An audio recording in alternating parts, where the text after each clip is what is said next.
जय शम्भो मित्रहरू। इसाई पत्रकार गिदोन लामिछानेले हिन्दू अभियन्ताहरूलाई पक्राउ गर्नु पर्यो भनेर एउटा प्रेस विज्ञप्ति जारी गरेको रहेछ। त्यो प्रेस विज्ञप्ति मैले हिजो हेरेँ। त्यसमा उसले धेरै कपोलकल्पित विषयहरू उठाएको छ। सबै विषयहरूमा म जान चाहदिनँ। जम्मा दुईटा विषयलाई मैले यो भिडियोमा फोकस गर्न चाहेको छु। पहिलो उले के भनेको छ भने यो हिन्दू अभियन्ताहरूले इसाई आस्थाको अपमान गर्यो र दोस्रो विषय उसले उठाएको छ यिनीहरूले गर्दाखेरि नेपालका इसाईहरूले आफ्नो मानव अधिकार पनि उपभोग गर्न पाएनन् र तेस्रो विषय उसले उठाएको छ ऐन कानुन र त्यो ऐन कानुन अनुसार इसाईको अपमान गर्ने हिन्दू अभियन्ताहरूलाई कैद सजाय होस्, 1 लाख जरिवाना होस्, के भनेर तोकेको छ। पहिलो कुरा उसलाई म के सम्झाउन चाहन्छु भने नेपालको ऐन कानुन इसाईको आस्था संरक्षण गर्नको लागि मात्रै बनेको होइन, हिन्दूहरूको आस्था संरक्षण गर्नको लागि पनि बनेको।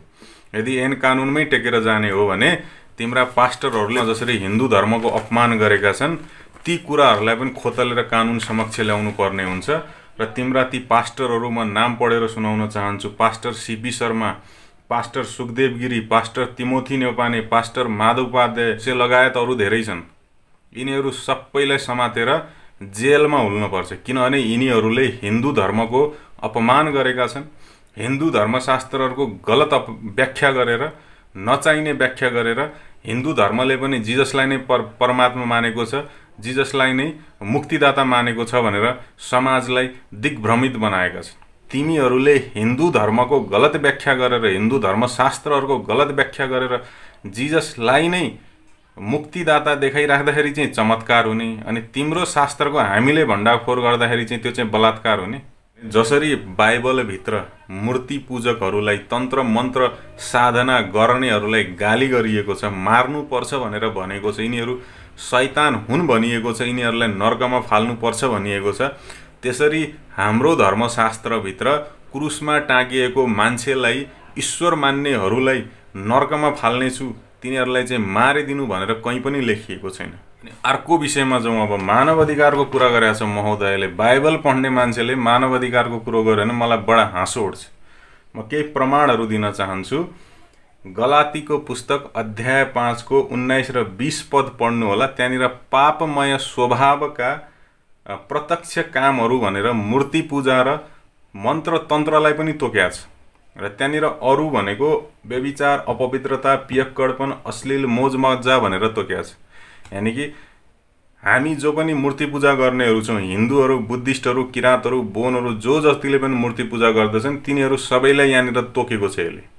र हाम्रो मूर्ति पूजा गर्ने काम, तन्त्र मन्त्रको साधना गर्ने कामलाई बाइबलले व्यभिचारसँग, अपवित्रतासँग, पियक्कडपनसँग, अश्लील मोजमज्जासँग जोड्या छ। अनि यस्ता घृणित खालका चाहिँ विधान राखेर अर्काको चाहिँ आस्थामाथि प्रहार गरेर उल्टै अझ हामीलाई मानव अधिकार सिकाउने। अनि अर्को कुरो यहाँनिर के लेखा छ भन्दाखेरि प्रकाशको पुस्तक 21 अध्यायको 8 पद हेर्नु होला।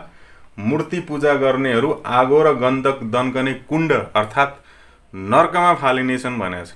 बाइबल अनुसार हामी पापमय व्यवहार भएका मानिसहरू, हामी शैतानको पूजा गर्ने मानिसहरू, हामीलाई बाइबलको ईश्वरले आगो र गन्धक दन्किने नर्कमा फाल्नेवाला छ। र यसरी अर्काको आस्थालाई अलिकति पनि सम्मान गर्न नसक्ने, रेस्पेक्ट गर्न नसक्नेहरूले आज मानव अधिकारको कुरो गर्दैछ। सबसे पहिला हाम्रो आस्थालाई सम्मान गर्न सिक, त्यसपछि तिमी मानव अधिकारको कुरो गर्नु। उसै पनि हो को तिम्रो थर हेर्दाखेरि नै तिमी जन्मिँदा हिन्दू परिवारमा जन्मेको भन्ने कुरो प्रष्ट हुन्छ। र हिजो अस्ति भर्खर धर्म परिवर्तन गरेर इसाई बनेको मान्छे ठुल्ठुला कुरा गर्ने अलिकति नैतिकताले पनि दिन्छ कि दिँदैन भन्ने कुरो सोचेर प्रेस विज्ञप्ति जारी गर्नु मित्र। त्यसपछि अर्को महत्त्वपूर्ण कुरो यहाँ छ। व्यवस्थाको पुस्तक अध्याय 13 हेर्नु होला। बडा महत्त्वपूर्ण अध्याय छ कि मूर्ति पूजा गर्नेहरूलाई ढुङ्गाले हानेर मार, तिनीहरूले पालेका गाईबस्तु पनि मार, तिनीहरूका सहर जलाएर ध्वस्त पारिदेऊ, अनि यो काम गर्यो भने यो चाहिँ परमेश्वरलाई तिमीहरूले दिएको होम बलि हुनेछ भनेर भनेको छ। के हो यो? कि मूर्ति पूजा गर्नेहरूलाई मान्छेलाई त मार्यो, उसको सहर त जलायो, उसले पालेका जनावरलाई पनि बाँकी नराखे। अनि त्यो चाहिँ के हो त भन्दा त्यो चाहिँ तिमीले परमेश्वरलाई दिएको भेटी हो, त्यो चाहिँ होम बलि हो भने त्यस्ता खालका चर्चा गरेका छन्। अनि त्यस्ता किताब बोकेर हिँडिरहेका छन्, त्यस्ता किताब पढिरहेका छन्। अनि यस्ता अमानवीय पापमय राक्षसिक कृत्यहरू भरिएका किताब पढेर समाजमा पसेकाहरूले हामीलाई मानव अधिकार सिकाउने? मानव अधिकार भने के? मानव अधिकार के तिमीहरूको निजी सम्पत्ति हो, ईश्वर तिमीहरूको निजी सम्पत्ति हो। अझै सबैभन्दा गजब कुरो त के छ भने स्वर्ग को जाने नर्क को जाने भन्दा ठेक्का बोकेर हिँडिरहेछ। परमेश्वर तिमीहरूको ठेक्का हो, स्वर्ग मुक्ति मोक्ष तिमीहरूको ठेक्का हो। यो भ्रमबाट बाहिर निस्क। पहिला तिमीहरू आफू मान्छे बन्न सिक। यदि साँच्चीकै तिमीहरू मानव अधिकारका कुरा गर्दछौ भने बाइबलभित्र अन्य धर्मप्रतिको जुन असहिष्णु विधानहरू राखिएको छ, अन्य धर्मका मानिसहरूलाई मार, उनीहरूलाई बाँच्ने अधिकार छैन, उनीहरूका मन्दिर फुटाउ, उनीहरूका मूर्ति फुटाउ, उनीहरूका वेदी फुटाउ भनेर जुन कुराहरू लेखिएका छन्, पहिला ती कुराहरू, ती पन्नाहरू च्यातेर त्यसलाई जलाएर डस्टबिनमा फालेर आऊ। त्यसपछि एउटा सहिष्णु समाज निर्माण गर्ने सङ्कल्प ल्याऊ। अनि त्यहाँनिर हामी मानव अधिकारको कुरा गरौँला। अनि त्यहाँनिर कसले कसको आस्थाको अपमान गरेको छ भन्ने कुराको हामी मूल्याङ्कन गरौँला भन्न त यहाँनिर व्यवस्थाको पुस्तक चाहिँ मोसाको समयको, त्यही भएर त्यो व्यवस्था अहिले लागू छैन भनेर भन्न सकौला तिमीहरूले। यदि त्यस्तो हो भने त्यसलाई बोकेर किन हिँड्या, त्यसलाई पढेर किन हिँड्या, त्यसलाई मन किन गरे? यदि त्यो व्यवस्था अहिले लागू हुँदैन भने त्यसलाई फाल्देऊ न, किन बोकेर हिँडेको थियो? किन चाहिँ अहिलेको बाइबलमा पनि मोसाले लेखेका पुस्तकहरू समावेश गरेर हिँडिराख्या, मोसाले ल्याएका व्यवस्थाहरू चाहिँ पढाउँदै पढ्दै हिँडिराख्या? त्यो नियत त केही न केही गडबड छ त्यहाँनिर। र अर्को कुरा, जसरी तिम्रो बाइबलभित्र तिम्रो परमेश्वरले नचिनेको देवता पूजौँ भन्नेहरूलाई मार भनेर आदेश दिएको छ, त्यसै गरी हिन्दू समाजले पनि तिम्रो परमेश्वर जसलाई हाम्रा पुर्खाले चिनेका छैनन् त्यसलाई पूजौँ, त्यसलाई मानौँ भनेर जो धर्म प्रचार गर्दै गाउँ गाउँ छिरेका छन्, तिनीहरूलाई ढुङ्गाले हानेर मारे भने के होला?